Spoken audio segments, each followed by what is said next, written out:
সকাল সকাল গোপসোনাকে দেখো কি সুন্দর শিউলি ফুলের মালা পরে বসে আছে, তাই না? আর ভিডিও শুরু হওয়ার সাথে সাথে পেট পূজার কথা থাকবে না, এটা তো হতেই পারে না।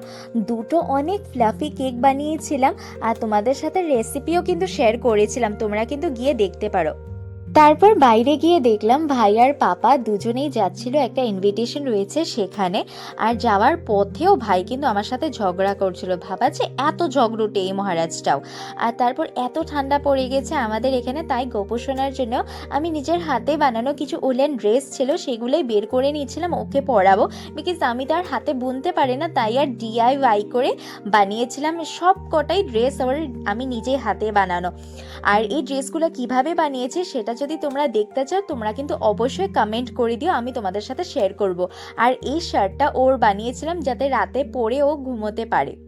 আর তারপর এই ড্রেসটা আমি নিজে হাতে বানানো, আমার সব থেকে ফেভারিট।